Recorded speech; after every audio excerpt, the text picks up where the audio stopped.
हम्म, जय माँ भारती। सभी गुरुजनों और गुरु माताओं को प्रणिपात। आप सभी को सुप्रभातम। आप सभी का सुस्वागतम।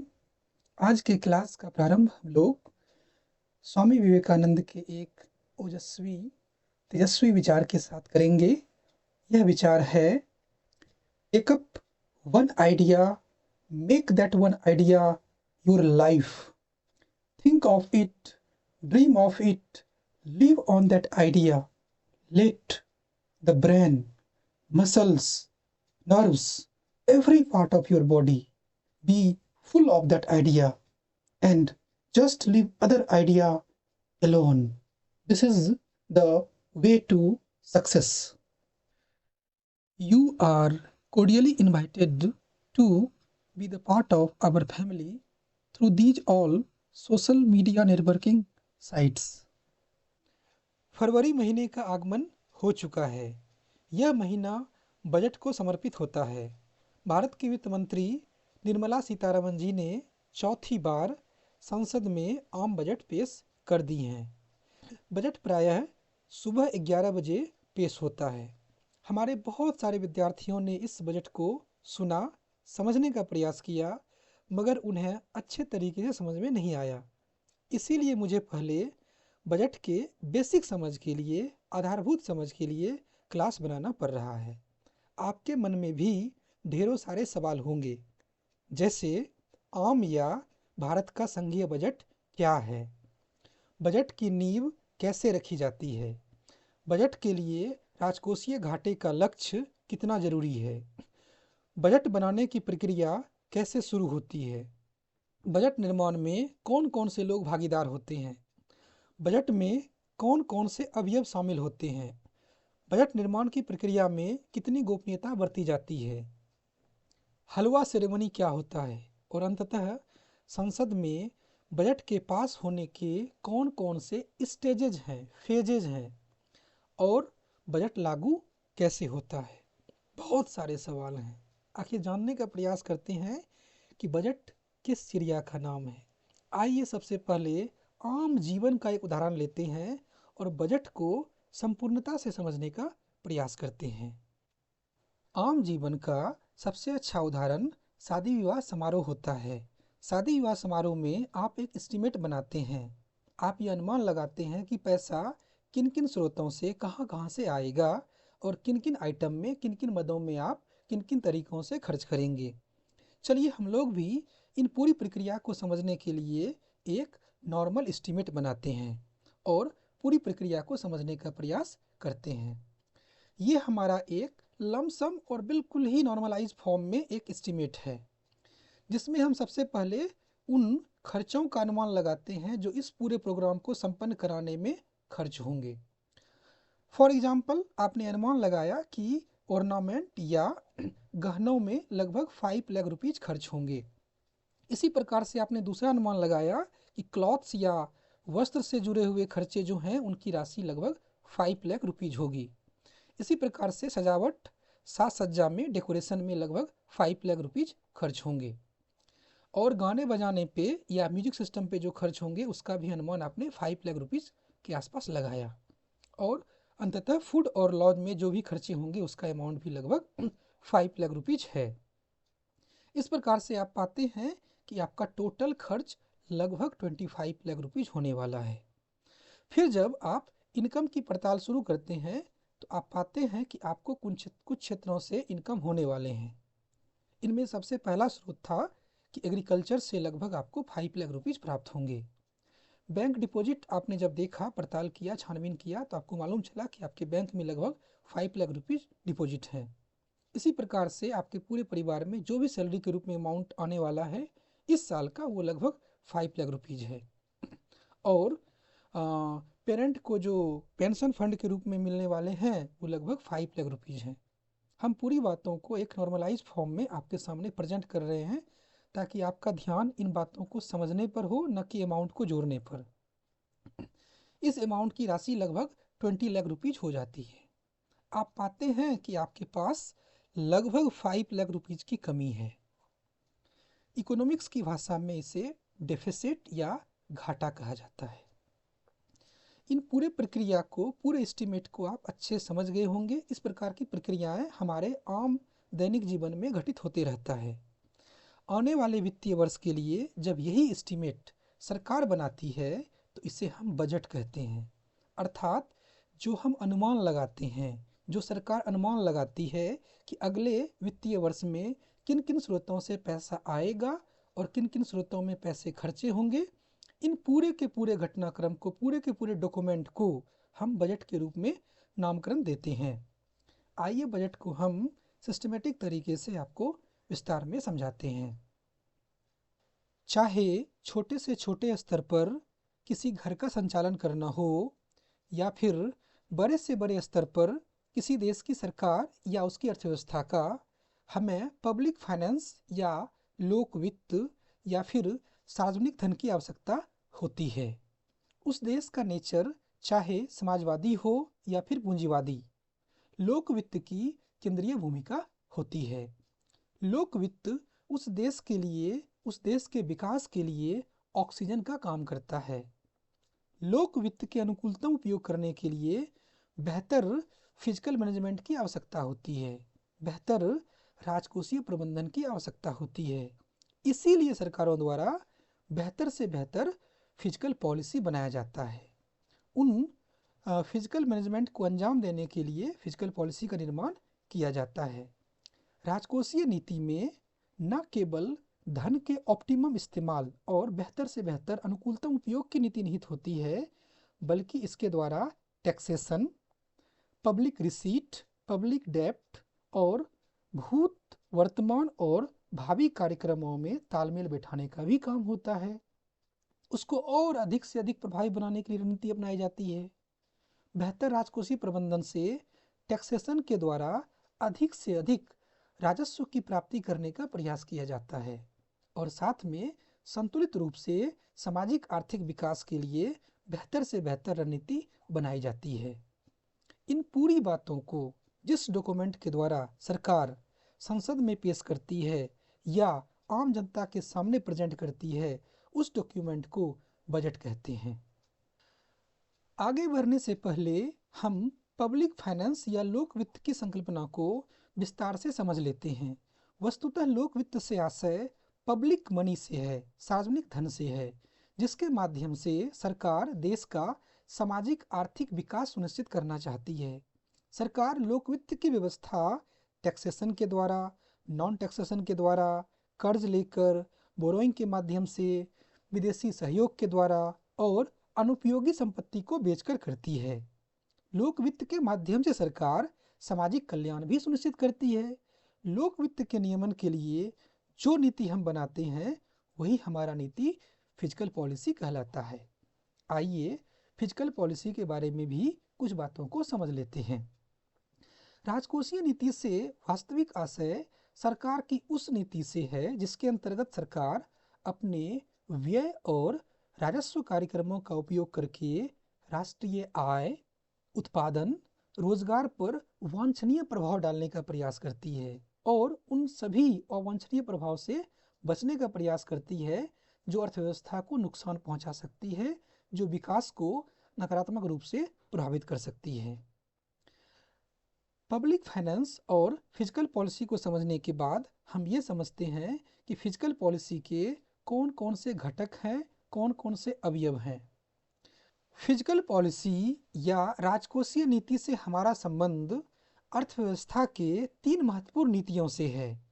पहली नीति है टैक्स पॉलिसी या कर नीति, दूसरी नीति है एक्सपेंडिचर पॉलिसी या व्यय नीति, तीसरी नीति है बोरोइंग पॉलिसी या ऋण नीति। इन तीनों ही नीतियों के माध्यम से सरकार आर्थिक नीति के उद्देश्यों को प्राप्त करना चाहती है। इन्हीं बातों को अगर अन्य शब्दों में कहें तो राजकोषीय नीति का संबंध आर्थिक नीति के उन सारे पहलुओं से है जो सार्वजनिक बजट की क्रियाशीलता से जनित होते हैं। टैक्सेशन या करारोपण, पब्लिक एक्सपेंडिचर या सार्वजनिक व्यय, पब्लिक डेट या सार्वजनिक ऋण राजकोषीय नीति के महत्वपूर्ण उपकरण हैं। इन्हीं स्तरों का प्रयोग करके सरकार राजकोषीय प्रबंधन करती है और अर्थव्यवस्था का तेजी से विकास करना चाहती है। पिछले स्लाइड में हमने आपको बताया कि फिजिकल पॉलिसी अर्थव्यवस्था के 3 महत्वपूर्ण पॉलिसियों से मिलकर बना हुआ है। उन तीनों ही पॉलिसियों का मूल उद्देश्य आर्थिक विकास करना होता है, तीव्र गति से आर्थिक विकास करना होता है। और उन आर्थिक विकास को अंजाम देने के लिए, इन पॉलिसी को अंजाम देने के लिए डिफरेंट प्रकार के टूल होते हैं, उपकरण होते हैं। डेवलपिंग कंट्री और डेवलप कंट्री में राजकोषीय नीति के उद्देश्यों में भिन्नता होती है। विकसित देशों में राजकोषीय नीति का उद्देश्य होता है पूर्ण रोजगार के बिंदु पर आर्थिक स्थिरता को बनाए रखना, जबकि भारत जैसे डेवलपिंग कंट्री में, विकासशील देश में राजकोषीय नीति का मुख्य उद्देश्य होता है तीव्रतम आर्थिक विकास करना। संक्षेप में अगर इन बातों को कहा जाए तो फिजिकल पॉलिसी का डेवलप कंट्री में इकोनॉमिक स्टेबिलिटी और फुल एम्प्लॉयमेंट अर्थात आर्थिक स्थिरता को, आर्थिक स्थायित्व को सुनिश्चित करना और पूर्ण रोजगार को प्राप्त करना मुख्य उद्देश्य होता है, जबकि डेवलपिंग कंट्री में आर्थिक विषमता को दूर करना अर्थात इलिमिनेशन ऑफ इकोनॉमिक डिस्पेरिटी और आर्थिक विकास को त्वरित गति देना मुख्य उद्देश्य होता है। पीछे के कुछ स्लाइड के माध्यम से हम आपको यह बताने का प्रयास कर रहे हैं कि फिजिकल पॉलिसी या राजकोषीय नीति अर्थव्यवस्था के 3 महत्वपूर्ण पॉलिसी कर नीति, व्यय नीति और ऋण नीति से मिलकर बना हुआ है। इन तीनों ही नीतियों को प्राप्त करने के लिए करारोपण, सार्वजनिक व्यय और सार्वजनिक ऋण 3 महत्वपूर्ण उपकरण हैं। इन तीनों ही नीतियों के माध्यम से सरकार आर्थिक नीति के उद्देश्यों को प्राप्त करना चाहती है। विकसित और विकासशील देशों में राजकोषीय नीति के भिन्न भिन्न उद्देश्य होते हैं। पिछले स्लाइड में हमने यह भी देखने का प्रयास किया। यहाँ पर हम यह देखने का प्रयास करेंगे कि फिजिकल पॉलिसी के कौन कौन से कंपोनेंट हैं। फिजिकल पॉलिसी मूलतः पब्लिक इनकम या सार्वजनिक आय, पब्लिक एक्सपेंडिचर या सार्वजनिक व्यय और डिफिसिट से मिलकर बना हुआ है। डिफिसिट वास्तविक में पब्लिक एक्सपेंडिचर और पब्लिक इनकम का अंतर होता है। डिफिसिट मुख्य रूप से 5 प्रकार के होते हैं, जैसे revenue deficit, budget deficit, physical deficit, primary deficit और मोनेटाइज डिफिसिट। किसी और क्लास में इन डिफिसिट के बारे में मैं आपको विस्तार से चर्चा करूंगा। यहाँ पर हमारा ध्येय बजट को समझना है। बजट फिजिकल पॉलिसी के 2 महत्वपूर्ण कंपोनेंट पब्लिक इनकम और पब्लिक एक्सपेंडिचर से मिलकर बना हुआ है। पब्लिक इनकम के माध्यम से हम यह जानने का प्रयास करते हैं किन किन माध्यम से पैसा आएगा, किन किन स्रोतों से हमें आय होगी, और पब्लिक एक्सपेंडिचर के माध्यम से हम यह जानने का प्रयास करते हैं, यह अनुमान लगाते हैं किन किन क्षेत्रों में वो पैसे, वो धन खर्च होंगे। अर्थात बजट अपने आप में एक एस्टीमेट है, एक अनुमान है, जिसके माध्यम से हम आने वाले वित्त वर्ष के लिए यह अनुमान लगाते हैं कि किन स्रोतों के माध्यम से हमें इनकम होगा और किन स्रोतों पे हमें खर्च करने हैं। जैसा कि हम आपको पहले ही बता चुके हैं कि बजट अपने आप में एक एस्टीमेट होता है, यह एक अनुमान है जो हम अगले फाइनेंशियल ईयर के लिए बनाते हैं। यह फाइनेंशियल ईयर 1 अप्रैल को प्रारंभ होता है और 31 मार्च को ख़त्म होता है। बजट का मुख्य घटक रिसिप्ट या इनकम और एक्सपेंडिचर या व्यय होता है। हमारे संविधान के आर्टिकल 112 में बजट की चर्चा किया गया है। वहाँ इसे एनुअल फाइनेंशियल स्टेटमेंट के रूप में परिभाषित किया गया है। बजट फाइनेंस मिनिस्ट्री के अंतर्गत डिपार्टमेंट ऑफ इकोनॉमिक अफेयर के बजट डिवीजन के द्वारा बनाया जाता है। यही इसकी नोडल एजेंसी है। बजट स्वयं में कई डॉक्यूमेंट को समाहित करता है। इन डॉक्यूमेंट को हम 3 महत्वपूर्ण भाग में बांट के अध्ययन करेंगे। पहले भाग के अंतर्गत हम उन एस्टीमेट की गणना करेंगे जो विभिन्न माध्यमों से हमें प्राप्त होगा। उन एस्टीमेट पर भी दृष्टिपात करेंगे जिन जिन क्षेत्रों में ये पैसे, ये इनकम खर्च होंगे, और उन तरीकों और उन माध्यमों पर भी चर्चा करते हैं जिनके माध्यम से इन रिसिप्ट की प्राप्ति होगा। दूसरे भाग में हम क्लोजिंग ईयर अर्थात पिछले वर्ष के रिसिप्ट और एक्सपेंडिचर की चर्चा करते हैं। हम वहाँ पर यह भी दिखाने का प्रयास करते हैं कि पिछले वर्ष चाहे सरप्लस रहा हो या डेफिसिट रहा हो, ये किन कारणों से रहा। यह बजट का दूसरा भाग होता है। तीसरे भाग में हम बजट के लिए कमिंग ईयर के लिए इकोनॉमिक और फाइनेंशियल पॉलिसी को अपनाते हैं, जिसमें taxation proposal, prospect of revenue, spending program और नए स्कीम या प्रोजेक्ट की शुरुआत पे चर्चा रहती है। वास्तव में गवर्नमेंट बजट दो मुख्य प्रकार के बजट से मिलकर बना होता है। पहला रेवेन्यू बजट और दूसरा capital budget. Revenue budget revenue receipt अर्थात राजस्व और रेवेन्यू एक्सपेंडिचर अर्थात खर्चों से मिलकर बना हुआ है। इन प्राप्तियों को भी आप दो भाग में बांट के समझ सकते हैं।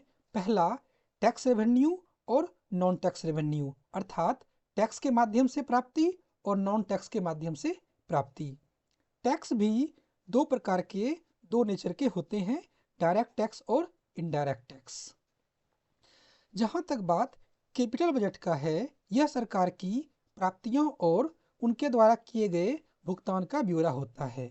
इसमें जनता से लिया गया लोन, विदेश से लिया गया लोन और आरबीआई से लिया गया लोन सम्मिलित है। आइए गवर्नमेंट बजट के पिछले स्ट्रक्चर को हम सिंप्लीफाई करके समझते हैं। जैसा कि हम आपको पहले ही बता चुके हैं कि बजट स्वयं में अगले वित्त वर्ष के लिए एक एस्टीमेट होता है, जिसमें हम यह अनुमान लगाते हैं कि पैसा किन किन माध्यमों से हमें प्राप्त होगा और किन किन माध्यमों में उन पैसे को खर्च करेंगे। यह प्राप्ति भी दो भागों में बटा हुआ है, रेवेन्यू रिसिप्ट और कैपिटल रिसिप्ट। रेवेन्यू या राजस्व प्राप्तियों का वैसा हिस्सा होता है जिससे सरकार की परिसंपत्ति में कोई कमी नहीं होता है और न ही इससे सरकार की लायबिलिटी बढ़ता है, बल्कि यह सरकार के आर्थिक गतिविधियों का प्रतिफल होता है। इसे हम दो प्रकार से प्राप्त करते हैं, टैक्स के माध्यम से और नॉन टैक्स के माध्यम से। टैक्स को भी हम मुख्य रूप से दो भागों में बांटकर अध्ययन करते हैं, डायरेक्ट टैक्स और इनडायरेक्ट टैक्स। डायरेक्ट टैक्स का कुछ प्रमुख उदाहरण इनकम टैक्स और कॉरपोरेट टैक्स है, जबकि इनडायरेक्ट टैक्स का बेहतर उदाहरण GST, excise duty, custom duty आदि है। रेवेन्यू रिसिप्ट को प्राप्त करने का दूसरा महत्वपूर्ण स्रोत नॉन टैक्स होता है। सरकार को इसकी प्राप्ति सार्वजनिक क्षेत्र के कंपनी के प्रॉफिट और डिविडेंड से होता है, इंटरेस्ट रिसिप्ट से होता है, फाइनेंशियल, सोशल, कम्युनिटीज और इकोनॉमिक सर्विस से होता है, अंतर्राष्ट्रीय संस्थाओं के द्वारा नगद के रूप में प्राप्त ग्रांट से होता है, साथ ही कुछ अन्य ग्रांट से भी इसकी प्राप्ति होती है। सार्वजनिक आय का दूसरा महत्वपूर्ण पक्ष कैपिटल प्राप्ति होता है। यह ऐसी प्राप्ति है जिससे सरकार की परिसंपत्ति का ह्रास होता है या सरकार की देयता में वृद्धि होता है, जैसे विनिवेश से प्राप्ति, कंपनियों को सेल आउट करने से प्राप्ति, मार्केट से बोरोइंग करने से प्राप्ति, पब्लिक प्रोविडेंट फंड से प्राप्ति, फिजिकल हुंडी से प्राप्ति। किसी भी सरकार के द्वारा किए जाने वाले व्यय को सार्वजनिक व्यय या पब्लिक एक्सपेंडिचर कहा जाता है।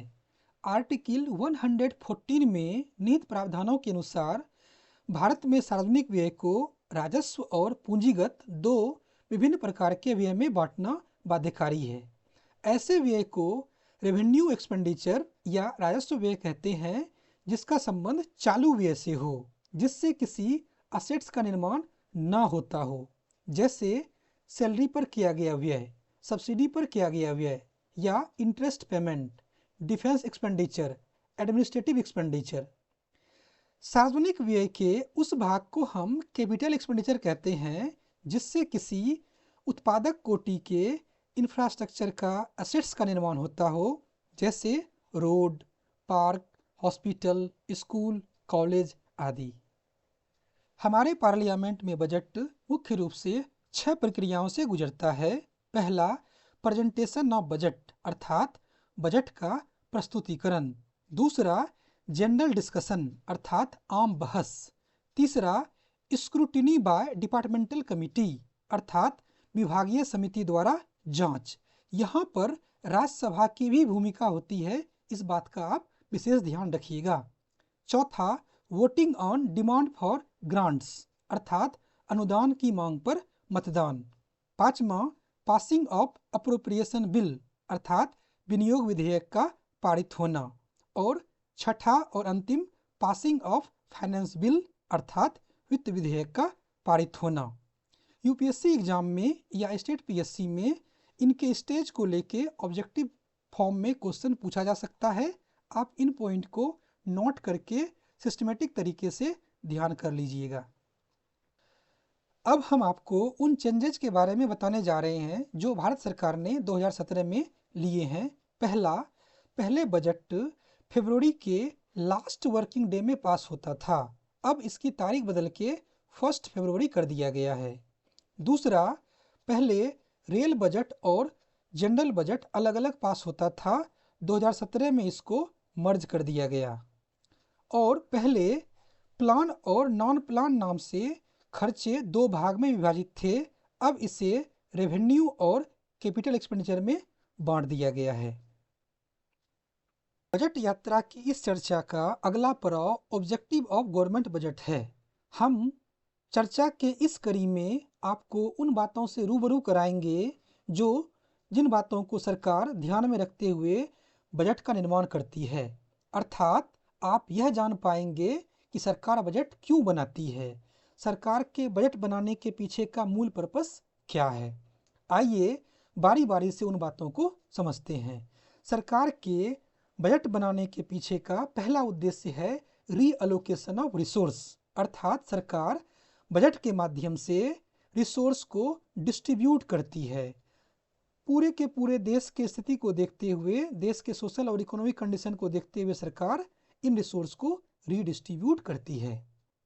दूसरा उद्देश्य होता है reducing inequalities in income and wealth, अर्थात सरकार अमीर व्यक्ति इलीट क्लास के ऊपर टैक्स को लगाकर वहां से धन का उपार्जन करती है और उस पैसे को गरीबों के वेलफेयर के लिए खर्च करती है। तीसरा उद्देश्य है कंट्रीब्यूटिंग टू इकोनॉमिक ग्रोथ, सरकार बजट के माध्यम से इन्वेस्टमेंट को बढ़ावा देती है, सेविंग को बढ़ावा देती है और इन सेविंग का, इन इन्वेस्टमेंट का मूल उद्देश्य होता है आर्थिक ग्रोथ को रफ्तार देना, आर्थिक ग्रोथ की तीव्र वृद्धि करना। चौथा पॉइंट है ब्रिंगिंग इकोनॉमिक स्टेबिलिटी, सरकार बजट के माध्यम से अर्थव्यवस्था में स्थिरता लाने का भी प्रयास करती है। अर्थात सरकार डिफ्लेशन के दौरान डेफिसिट बजट बनाती है और इन्फ्लेशन के दौरान सरप्लस बजट बनाती है ताकि इकोनॉमी को स्थायित्व प्रदान किया जा सके। सरकार के बजट बनाने का अगला उद्देश्य होता है मैनेजिंग पब्लिक इंटरप्राइजेज। आपको पता है सरकार के कुछ कंपनी, सरकार के कुछ इंडस्ट्री लोगों के वेलफेयर के लिए काम करते हैं और सरकार बजट के माध्यम से ही विभिन्न प्रकार का प्रावधान इस इंटरप्राइजेज के लिए करती है। अगला उद्देश्य है रिड्यूसिंग रीजनल डिफरेंसेस, सरकार बजट में अंडर डेवलप्ड रीजन के लिए प्रोडक्शन यूनिट की घोषणा करके डिफरेंसेस को कम करने का प्रयास करती है। आप इन बातों को गहराई से समझने का प्रयास कीजिएगा ताकि आप बजट बनाने के संपूर्ण उद्देश्य को समझ सकें। जिस प्रकार से बहती नदी की अंतिम इच्छा सागर में मिल जाना होता है, उसी प्रकार से आपके अध्ययन के कई इच्छाओं में से एक इच्छा होगा एग्जाम को क्वालिफाई करना। इस चर्चा के अंतिम पड़ाव में हम उस प्रश्नों का जवाब देने का प्रयास करेंगे जो हमने प्रारंभ में रेज किए थे। पहला सवाल है बजट क्या है। हमने आपको प्रारंभ से ही ये बताने का प्रयास किया बजट अपने आप में एक अनुमान है, एक एस्टिमेट है। हम यह अनुमान लगाते हैं कि किन किन स्रोतों से अगले वित्त वर्ष में पैसा आएगा और किन किन स्रोतों पे हम उस पैसे को खर्च करेंगे। हमने आपको भारतीय संविधान के अनुच्छेद 112 के अनुसार यह भी बताने का प्रयास किया कि यह किसी विशेष वर्ष में केंद्र सरकार के वित्तीय ब्यौरा होता है। बजट में किसी खास वित्त वर्ष की अनुमानित प्राप्तियों और खर्चों को दिखाया जाता है। यह अगले वित्त वर्ष के लिए सरकार की वित्तीय योजना होती है। दरअसल इसके जरिए यह तय करने की कोशिश की जाती है कि सरकार अपने राजस्व की तुलना में खर्चों को किस हद तक बढ़ा सकती है। यह कवायद इसलिए होती है क्योंकि उसे राजकोषीय घाटों का एक लक्ष्य हासिल करना होता है। यह लक्ष्य एफआरबीएम एक्ट 2003 के द्वारा तय किया जाता है। दूसरे सवाल की ओर मूव करते हैं। दूसरा सवाल है, बजट की नींव कैसे रखी जाती है? वास्तविकता में जीडीपी की स्थिति को जानना बजट के नींव की शुरुआत होती है, क्योंकि बगैर नॉमिनल जीडीपी को जाने बजट का निर्माण करना संभव ही नहीं है। तीसरा प्रश्न है, बजट के लिए राजकोषीय घाटे का लक्ष्य कितना जरूरी है? यह जीडीपी के परसेंटेज के रूप में तय किया जाता है। राजकोषीय घाटे के अनुसार ही सरकार उस साल कर्ज लेगी, अर्थात कर्ज का निर्धारण राजकोषीय घाटे से ही होता है। नॉमिनल जीडीपी जाने बिना हम राजकोषीय घाटा तय नहीं कर सकते हैं, न ही आने वाले रेवेन्यू का पता लगा सकते हैं। बगैर राजस्व का अंदाजा लगाए सरकार को यह तय करना मुश्किल है कि उसे किस योजना में कितना खर्च करना है। सवाल है, बजट बनाने की प्रक्रिया कैसे शुरू होती है? वास्तविकता में संसद में बजट पेश होने के 6 माह पहले ही प्रक्रिया शुरू हो जाती है। यह एक काफ़ी लंबी चौड़ी प्रक्रिया है। सभी प्रशासनिक निकायों से आंकड़े मंगाए जाते हैं। उन आंकड़ों से पता किया जाता है कि उन्हें कितने फंड की आवश्यकता है। यह भी तय किया जाता है कि जन कल्याण योजनाओं के लिए कितने पैसे की जरूरत होगी। इसी हिसाब से सभी मंत्रालय को फंड मुहैया कराया जाता है। अगला सवाल है, बजट निर्माण में कौन कौन भागीदार हैं? देखिए, हमने आपको प्रारंभ में बताया है कि बजट निर्माण के नोडल बॉडी के रूप में वित्त मंत्रालय के अंतर्गत डिपार्टमेंट ऑफ इकोनॉमिक अफेयर का बजट डिवीजन काम करता है। इस प्रक्रिया में वित्त मंत्री के अलावा वित्त सचिव, राजस्व सचिव, व्यय सचिव की भी अहम भूमिका होती है। इनकी बैठक नॉर्थ ब्लॉक, जहां वित्त मंत्रालय है, उसी में होती है या फिर वित्त मंत्री के आवास पर होती है। सहयोग करने वाली भी टीम होती है। पूरी टीम को पीएम, वित्त मंत्री, नीति आयोग के उपाध्यक्ष के साथ साथ अलग अलग क्षेत्र के एक्सपर्ट से सहायता मिलती है। बजट पेश करने से पहले विभिन्न उद्योगों के प्रतिनिधियों, औद्योगिक संगठनों से भी सलाह मशविरा किया जाता है। पांचवें प्रश्न के बाद हमारा छठा प्रश्न है, बजट में क्या क्या शामिल होता है? हम आपको पहले ही बता चुके हैं कि बजट मुख्य रूप से खर्चे और रेवेन्यू का ब्यौरा होता है। खर्चों में मुख्य रूप से सेना की फंडिंग, वेतन, आयात के खर्चे, जन कल्याण योजनाओं का फंड और कर्ज पर दिया जाने वाला ब्याज सम्मिलित है।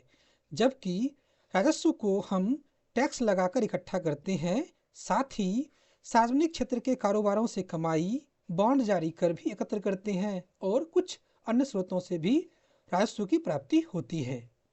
छठे प्रश्न के बाद सातवां प्रश्न है, बजट निर्माण की प्रक्रिया में कितनी गोपनीयता बरती जाती है?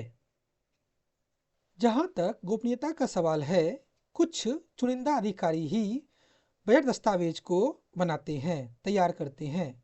कंप्यूटर को दूसरे नेटवर्क से डीलिंक कर दिया जाता है ताकि कोई भी डेटा लीक न हो सके। स्टाफ 2-3 हफ्तों तक नॉर्थ ब्लॉक के दफ्तर में ही रहते हैं। बाहर जाने का परमिशन उन्हें नहीं रहता है। नॉर्थ ब्लॉक के बेसमेंट में लगे प्रिंटिंग प्रेस में बजट तैयार होता है। इस प्रक्रिया से जुड़े ऑफिसर और कर्मचारी को लॉक कर दिया जाता है। पूरे प्रक्रिया के दौरान उन्हें अपने परिजनों से न तो मिलने दिया जाता है, न ही बात करने दिया जाता है। अगला सवाल है, हलवा सेरेमनी क्या होता है? बजट की छपाई की शुरुआत हर साल नॉर्थ ब्लॉक में हलवा सेरेमनी से ही होती है। वित्त मंत्रालय में एक बड़ी कढ़ाई में हलवा को प्रिपेयर कराया जाता है। वित्त मंत्रालय के सभी अधिकारी इस कार्यक्रम में शामिल होते हैं। हालांकि इस वर्ष कोविड के कारण मिठाई से ही काम चलाना पड़ा। 9th क्वेश्चन है, बजट पास होने के कौन कौन से स्टेजेज हैं, कौन कौन से चरण हैं? उन 6 स्टेज की चर्चा मैं अपने बजट चर्चा में ऑलरेडी कर चुका हूं, अतः इस सवाल का जवाब आप वहां से नोट कर लीजिए। अगला सवाल है, मनमोहन सिंह जी का फ्री मार्केट बजट क्या है? वस्तुतः 1992 और 93 के बजट को फ्री मार्केट बजट कहा जाता है। इन दोनों वर्षों में अर्थव्यवस्था को खोलने का हर संभव प्रयास किया गया। इंपोर्ट ड्यूटी को 300% से घटाकर 50% कर दिया गया। इसी प्रकार से आयात और निर्यात की नीति में अहम बदलाव किए गए। लाइसेंसिंग नीति में राहत दिया गया। निर्यात को बढ़ावा देने का प्लान किया गया। भारतीय उद्योगों के लिए अंतर्राष्ट्रीय प्रतिस्पर्धा के दरवाजे खोल दिए गए। अगला सवाल है, पी चिदम्बरम जी का ड्रीम बजट प्रोजेक्ट क्या था? यह भी 1997 का बजट है और इसमें कॉरपोरेट टैक्स में कटौती किया गया, साथ ही इनकम टैक्स में भी कटौती किया गया और कस्टम ड्यूटी में भी राहत दिया गया। काले धन को रोकने के लिए एक नई स्कीम की शुरुआत किया गया जिसका नाम था voluntary disclosure of income scheme. प्रश्न की चर्चा के बाद हमारा दूसरा पड़ाव उन फैक्ट को जानना है जो आपके एग्जाम के लिए अत्यंत आवश्यक है। पहला फैक्ट है, स्वतंत्र भारत का पहला बजट किनके द्वारा तैयार किया गया था? इस प्रश्न का जवाब है, षणमुगम चेट्टी के द्वारा 26 नवंबर 1947 को यह बजट तैयार किया गया था। इस बजट में कोई भी टैक्स नहीं लगाया गया था, सिर्फ अर्थव्यवस्था की समीक्षा हुई थी। अगला फैक्ट है, 1947 से लेकर अब तक कितने बजट पेश हुए हैं? वास्तविकता में अभी तक 74 आम बजट, 14 अंतरिम बजट, 4 खास या मिनी बजट पेश हो चुके हैं। अगला सवाल है, जब रजवाड़े भी भारतीय संघ में शामिल हो गए थे, अर्थात संयुक्त भारत में रजवाड़े भी जब शामिल हो गए थे तो पहला बजट किसने पेश किया था? इस सवाल का जवाब है, यह बजट जॉन मथाई जी के द्वारा पेश किया गया था। इसमें विभिन्न राज्यों का वित्तीय ब्यौरा भी पेश किया गया था। अगला फैक्ट है, सर्वाधिक बार बजट किनके द्वारा पेश किया गया था? सबसे अधिक 10 बार बजट श्री मोरारजी देसाई के द्वारा, 9 बार श्री पी चिदम्बरम के द्वारा, जिनमें 1996 से लेकर 1998 का बजट संयुक्त मोर्चा सरकार में और यूपीए 1 और यूपीए 2 में पेश किए गए थे।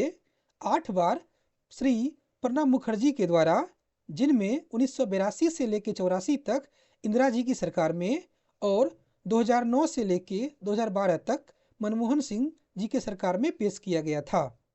7 बार बजट पेश करने का रिकॉर्ड श्री यशवंत राव चौहान, सीडी देशमुख और यशवंत सिन्हा जी को है। उनके बाद 6 बार बजट पेश करने का रिकॉर्ड मनमोहन सिंह और टीटी कृष्णमाचारी को है। अगले सवाल का संदर्भ पहली महिला वित्त मंत्री से है जिन्होंने बजट पेश किया था। 1970 में श्रीमती इंदिरा गांधी जी के द्वारा पहला बजट पेश किया गया था। अगले सवाल का संदर्भ सबसे छोटा बजट भाषण और सबसे लंबे बजट भाषण से जुड़ा हुआ है। वास्तविकता में 1977 में एच.एम. पटेल के द्वारा मात्र 800 शब्दों का बजट पेश किया गया था, जबकि सबसे लंबा बजट पेश करने का श्रेय 2020 में श्रीमती निर्मला सीतारमण के द्वारा किया गया था, जो 2 घंटे 40 मिनट तक चला था।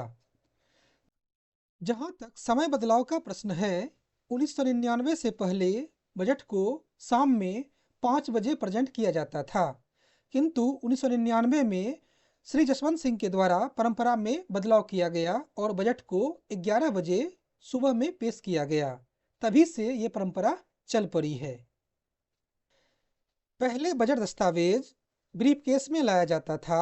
2019 से श्रीमती निर्मला सीतारमण जी ने फाइल में लाने की परंपरा को शुरुआत किया, जिसे हम बही खाता कहते हैं। पेपरलेस बजट की शुरुआत 2020 में निर्मला सीतारमण जी के द्वारा ही टेबलेट से भाषण पढ़ने से प्रारंभ हुआ था। हालांकि 2019 में आंध्र प्रदेश और असम में ये प्रक्रिया पहले ही प्रारंभ हो चुकी थी। बजट श्रृंखला के इस क्लास का हमारा उद्देश्य बजट के आधारभूत संकल्पनाओं से आपको परिचित करवाना था। हम अपने उद्देश्य में कितने कामयाब रहे, इसका जवाब आपके द्वारा किए गए लाइक, शेयर, कमेंट और सब्सक्रिप्शन से हमें मिलेगा। हमारा अगला क्लास बजट 2022 को समर्पित है। तब तक के लिए हमें विदा दीजिए। नमस्ते, जय हिंद। आप हमें अपने बहुमूल्य कमेंट के माध्यम से लगातार क्रिटिकली इवेल्युएट करते रहिए, ताकि हम स्वयं का उत्कर्ष करके नए क्लेवर में आपके सामने प्रस्तुत हो सकें। आप सभी को परम धन्यवाद। आप सभी को हार्दिक धन्यवाद।